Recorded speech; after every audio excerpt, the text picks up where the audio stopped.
السلام عليكم خوتنا الكرام. لازم على كل جزائري يشوف هذا الفيديو. ننصحكم مشاهدة الفيديو على خونا محمد المالي اللي توفى، والكاميروني هذاك محمد الله يرحمه اللي توفى، والكاميروني الصحفيين. اليوم مالي خرج يتكلم، اسمعوا مليح واش قال واش كشف واش قال على الشعب الجزائري بعد هذه الاغتيالات. أنا أقول الاغتيالات لأنه ليس بالمعقول زوج يتوفاو ويتبحروا لهم العتاد ديالهم مثل الكمبيوتر. ما كاش. تابعوا معنا الفيديو واش كشف هذا المالي. Mesdames et messieurs, peut-être que je suis le seul à avoir des doutes par rapport à ce que j'ai appris. Et je ne sais pas si vous avez appris la même chose que moi j'ai appris. Alors pour vous donner une idée de ce que c'est, de ce qu'il s'agit, je veux vous donner un exemple. Considérez qu'il y a deux jeunes, l'un qui quitte à l'est, l'autre qui quitte à l'ouest, et les deux se rencontrent au centre.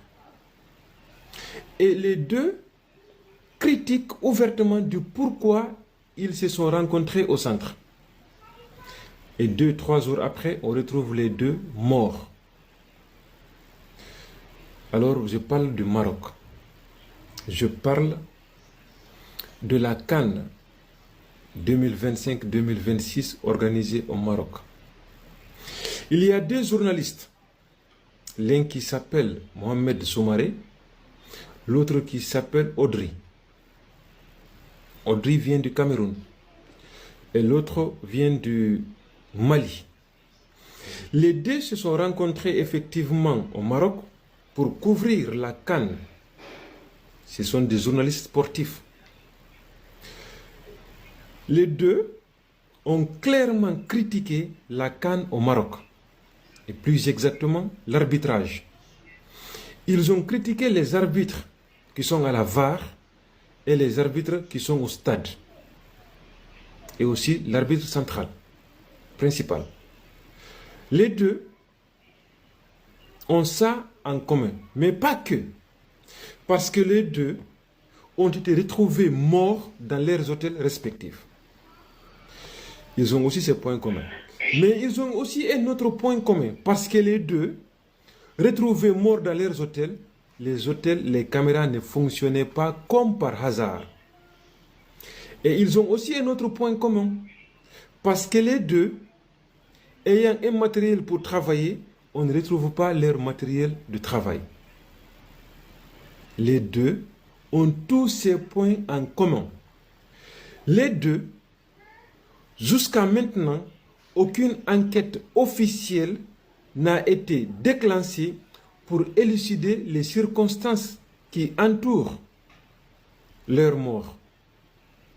Ces deux sont morts au Maroc où se déroule actuellement la CAN 2025-2026, où bon nombre d'observateurs critiquent l'arbitrage. Beaucoup de matchs, et chaque jour, chaque match que nous vivons nous laisse perplexes, nous laisse dans une situation confuse, nous laisse voir des choses extravagantes. Le dernier match qui a opposé le Maroc au pays hôte et le Nigeria, qui détient l'une des équipes les plus efficaces de ce tournoi, nous a fait vivre des choses que jusqu'ici on n'en avait pas l'habitude de voir. Des agents de sécurité censés sécuriser rentrer dans le stade pour voler les serviettes d'un gardien, en l'occurrence le gardien du Nigeria. Les injures entre supporters, ça se passe dans tous les matchs, mais c'était du jamais vu. Beaucoup disent que ce match était un match vendu, parce que tout simplement on a vu le comportement d'Osimhen Diran tout le long de ce match, le comportement de l'actuel meilleur joueur de la CAN,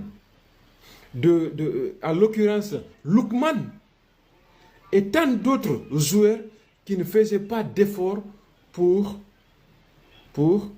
vaincre, pour gagner le match. Et même côté marocain, tout porte à croire qu'ils se sont arrangés pour sortir match nul et passer au tir au but. Pour ne pas qu'on critique, leur peuple les critique. Ça n'engage que, moi les histoires d'injures racistes et consorts et tout, aussi ça n'engage que parce que je pense que chacun est le messager de sa famille et que l'insolence, l'impolitesse, l'arrogance, ce n'est la monopole de personne. Donc si tu te comportes mal vis-à-vis de quelqu'un, il a le droit et le devoir de se comporter mal vis-à-vis de toi. Là, je n'en discute même pas. Mais, je lance un appel auprès des autorités marocaines. Jusqu'ici, je ne peux avoir rien, aucun élément pour les critiquer. Mais je pense que, à l'allure où tournent les choses, maintenant, il est important qu'ils prennent les devants. Il faut que l'État marocain ouvre deux enquêtes autour de ces deux morts. Parce qu'on ne peut pas comprendre que tout à coup, à la veille de la mort de quelqu'un, soudainement les caméras ne fonctionnent pas. Tout à coup, à la veille de la mort de quelqu'un, il perd son matériel de travail. Tout à coup, parce que quelqu'un a critiqué le fonctionnement de ce que nous organisons, il se retrouve mort dans un hôtel. Voyez-vous un peu toutes les questions que les gens se posent, des questions légitimes, des questions qui vont vous mettre dans une situation compliquée et qui doivent vous pousser d'ailleurs, à prendre les devants en ouvrant des enquêtes dès maintenant. Dès maintenant. Parce que sinon, les spéculations vont gagner le terrain. Et il est temps que vous preniez le devant avant que trop tard ne joue son rôle. On ne peut pas comprendre ça. Il faut autopsier les corps. Il faut que les gens sachent comment est-ce que ces personnes ont perdu leur vie. Tout à coup, ils ont tellement de points communs. Le monde vous observe.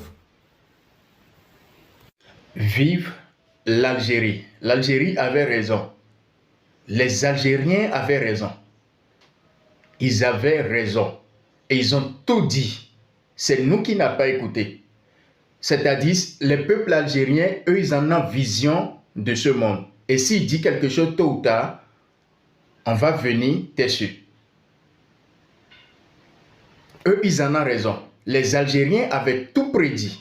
C'est nous qui n'avons pas écouté, c'est nous qui n'avons pas respecté. Je vous ai dit, suivez-vous derrière, restez derrière plutôt les peuples algériens, restez derrière l'Algérie. Je vous jure.